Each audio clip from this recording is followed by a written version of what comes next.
हम सबसे पहले जानने की कोशिश करेंगे कि हिंदुइज्म में खुदा का तस्वुर क्या है। जब हम कोई आम हिंदू से पूछते हैं कि आप कितने खुदाओं में मानते हैं, कुछ हिंदू कहेंगे 3, कुछ कहेंगे 10, कुछ कहेंगे 100, कुछ कहेंगे 1000 और कुछ कहेंगे 33 करोड़ 330 मिलियन। लेकिन जब हम एक विद्वान हिंदू से पूछते हैं जो अपने हिंदू ग्रंथ का मुताला कर चुका है कि हिंदू मजहब में एक हिंदू को कितने खुदाओं में मानना चाहिए, तो वो हिंदू विद्वान कहेगा कि हिंदू को सिर्फ एक खुदा में मानना चाहिए और सिर्फ एक खुदा की इबादत करना चाहिए। लेकिन आम हिंदू वो एक फलसफे में मानते हैं जिसे कहते हैं पैंथीइज्म। पैंथीइज्म के मानी सब कुछ खुदा है, और आम हिंदू ये मानता है कि सब कुछ खुदा है। पेड़ खुदा है, सूरज खुदा है, चांद खुदा है, इंसान खुदा है, सांप खुदा है। हम मुसलमान ये मानते हैं कि सब कुछ खुदा का है। पेड़ खुदा का है, चांद खुदा का है, सूरज खुदा का है, इंसान खुदा का है, सांप खुदा का है। तो जो अहम फर्क आम हिंदू और आम मुसलमान में है कि आम हिंदू कहता है कि सब कुछ खुदा है और आम मुसलमान कहता है सब कुछ खुदा का है। ये अहम फर्क सिर्फ का है। अगर इस का के फर्क को मिटाएंगे तो हिंदू और मुसलमान एक हो जाएंगे। और इस फर्क को कैसे मिटाया जा सकता है? जिस तरीके से कुरान में लिखा है, सूरह इमरान सूरह नंबर 3 आयत नंबर 64 में, तालो इला कलिमतिन सवाइन बैना बैनकुम, आओ उस बात की तरफ जो आप और हम में यकसा है। सबसे पहली बात, अल्लाह नाबुद इल्लल्लाह, कि हम सिर्फ एक खुदा की इबादत करें।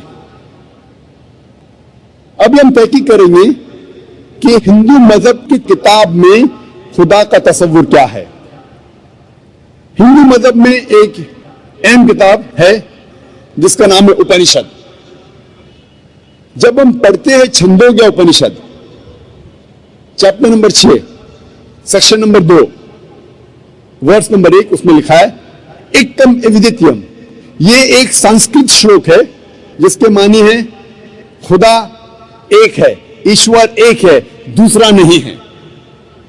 लिखा है श्वेताश्वतर उपनिषद में अध्याय नंबर 6 श्लोका नंबर 9 में, नाचस्य कसिज जनिता न चदीपा, उस ईश्वर की कोई वालदेन नहीं है, कोई रब नहीं है।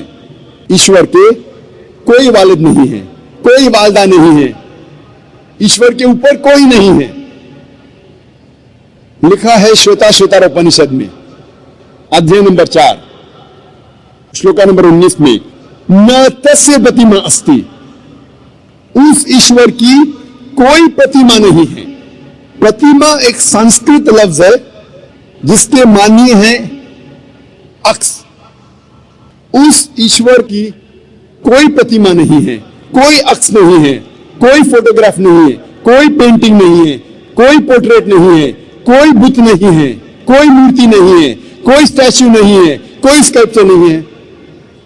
लिखा है न तस्य प्रतिमा अस्ति, उस ईश्वर की कोई प्रतिमा नहीं, कोई अक्स नहीं, कोई फोटोग्राफ नहीं, कोई पेंटिंग नहीं, कोई पोर्ट्रेट नहीं, कोई मूर्ति नहीं, कोई बुत नहीं, कोई स्टैच्यू नहीं, कोई स्कल्पचर नहीं। और हिंदू मजहब में सबसे ज्यादा पढ़ी जाने वाली किताब है भगवत गीता। भगवत गीता में लिखा है अध्याय 7 श्लोक नंबर 20 में, all those whose intelligence has been stolen by material desires, they worship demigods। मतलब जिसकी अकल दुनियावी चीजों के पीछे भागती है वो लोग खुदा के अलावा दूसरी किसी चीज की इबादत करते हैं। जब हम तफसीर पढ़ते हैं, कई भगवत गीता की तफसीर में लिखा है कि जो लोग की बुद्धि जो लोग की अकल पैसे के पीछे भागती है या दुनियावी चीजों के पीछे भागती है, वो बुत परस्ती करते हैं, खुदा के अलावा दूसरी चीज की इबादत करते हैं। लिखा है भगवत गीता में अध्याय 10 श्लोक नंबर 3 में, वो लोग जानते हैं कि मैं लाफानी हूं, वो लोग जानते हैं कि मैं जन्म नहीं लिया है और मैं सारे आलमीन का मालिक हूं। हिंदू मजहब में सबसे ऊंची किताब है वेद। अगर वेद और दूसरी हिंदू मजहब की किताब में टकराव होता है तो हमें मानना चाहिए वेद। वेद हिंदू मजहब की सबसे ऊंची किताब है। जब हम वेद पढ़ते हैं, इसमें लिखा है यजुर्वेद में अध्याय नंबर 32 श्लोक नंबर 3 में, न तस्य प्रतिमा अस्ति, उस ईश्वर की कोई प्रतिमा नहीं है। जैसे मैंने कहा, प्रतिमा एक संस्कृत लफ्ज है जिसके मानी है अक्स, फोटोग्राफ, पेंटिंग, पोर्ट्रेट, बुत, मूर्ति, स्कल्पचर। न तस्य प्रतिमा अस्ति, उस ईश्वर की कोई प्रतिमा नहीं, कोई अक्स नहीं, कोई फोटोग्राफ नहीं, कोई पेंटिंग नहीं, कोई पोर्ट्रेट नहीं, कोई बुत नहीं, कोई मूर्ति नहीं, कोई स्कल्पचर नहीं, कोई स्टैच्यू नहीं। लिखा है यजुर्वेद में अध्याय नंबर 40 श्लोक नंबर 8 में कि ईश्वर पाक है, उसका कोई अक्स नहीं। लिखा है यजुर्वेद में अध्याय नंबर 40 श्लोक नंबर 9 में, अंधात्म प्रविशंति या असंभूति में पास्ते। अंधात्म मतलब अंधकार, प्रविशंति मतलब दाखिल होना, असंभूति मतलब वो चीजें जो नेचुरल है, जो कुदरती है। तो ये श्लोक में यजुर्वेद अध्याय नंबर 40 श्लोक नंबर 9 में लिखा है, वो लोग अंधकार में दाखिल हो रहे हैं, वो लोग जो असंभूति की इबादत करते हैं, जो कुदरती चीजों की इबादत करते हैं, मिसाल के तौर पे हवा, पानी, आग वगैरह। और ये श्लोक में आगे लिखा है, वो लोग और घोर अंधकार में दाखिल हो रहे हैं, वो लोग जो संभूति की इबादत करते हैं। संभूति की मानी इंसान की बनाई हुई चीजें, मिसाल के तौर पे टेबल, चेयर, बुत, मूर्ति वगैरह। कहां लिखा है? यजुर्वेद अध्याय नंबर 40 मंत्र नंबर 9 में। आगे जब पढ़ते अथर्ववेद में लिखा है किताब नंबर 20 अध्याय नंबर 58 मंत्र नंबर 3 में, देव महासी, महान है वो ईश्वर। और वेद में सबसे ऊंची मानने वाली वेद है ऋग्वेद। वेद 4 किस्म की होती है, ऋग्वेद, यजुर्वेद, सामवेद, अथर्ववेद। ये चारों में सबसे ऊंची वेद है ऋग्वेद। ऋग्वेद में लिखा है किताब नंबर 1 अध्याय नंबर 164 मंत्र नंबर 46 में, एकम सत विप्र बहुधा वेदांते, सत्य एक है, सच एक है, ईश्वर एक है, और साधु संत और विद्वान इस ईश्वर को कई नामों से पुकारते हैं। यह पैगाम फिर से दोहराया गया है ऋग्वेद में किताब नंबर 10 अध्याय नंबर 114 मंत्र नंबर 5 में।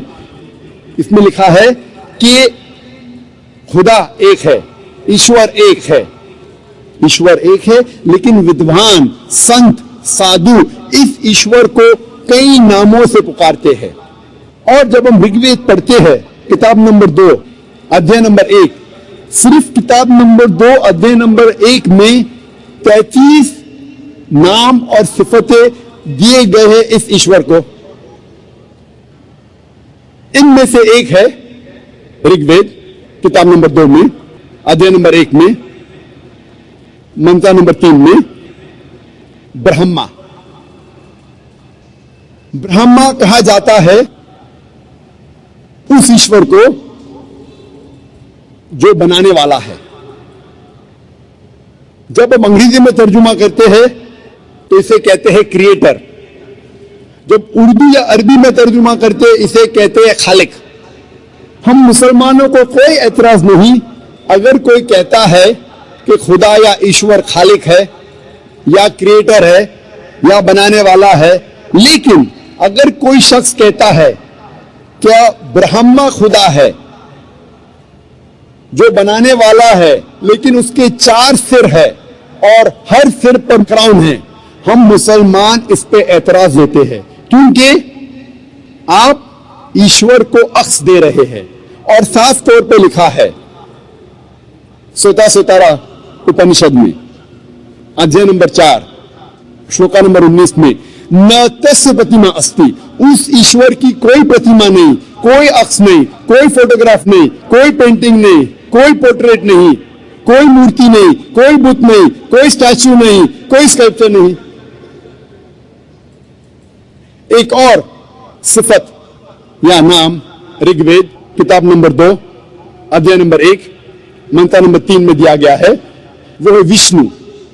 विष्णु कहते हैं पालने वाले ईश्वर को। अगर अंग्रेजी में तर्जुमा करते तो हो जाता है सस्टेनर, चेरिशर। उसको अरबी या उर्दू में तर्जुमा करते हो जाता है रब।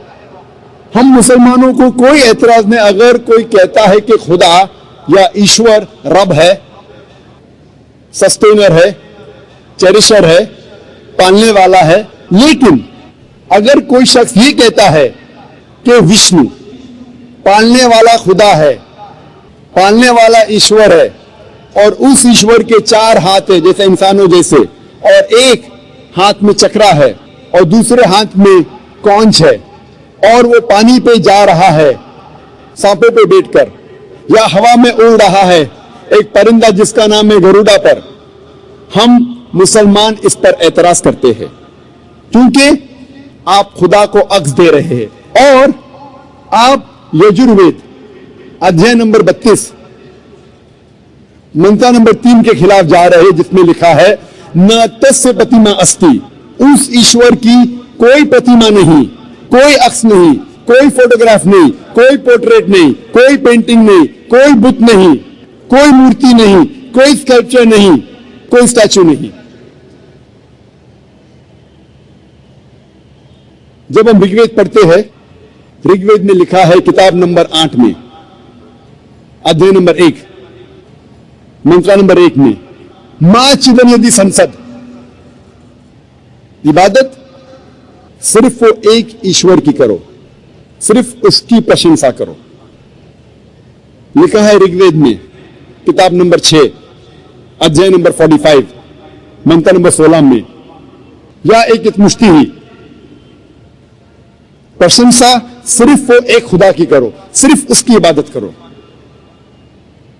और हिंदू मजहब में जो ब्रह्मा सूत्रा है, जो हिंदू मजहब का कलमा है, वो है एकम ब्रह्म द्योत्या नास्ते नैना नास्ते किंचन, भगवान एक ही है, दूसरा नहीं है, नहीं है, नहीं है, जरा भी नहीं है। There is only one God, not a second one, not at all, not at all, not in the least bit.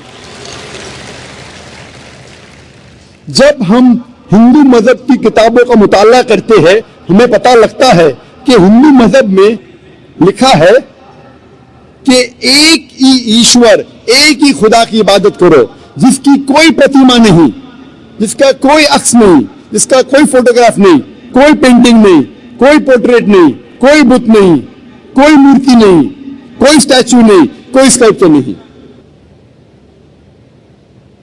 अगर आपको समझना है कि हिंदू मजहब में खुदा या ईश्वर का सही तस्वुर क्या है, तो आपको हिंदू मजहब की किताबों का मुताला करना चाहिए। वाखिर दावाना अल्हम्दुलिल्लाहि रब्बिल आलमीन।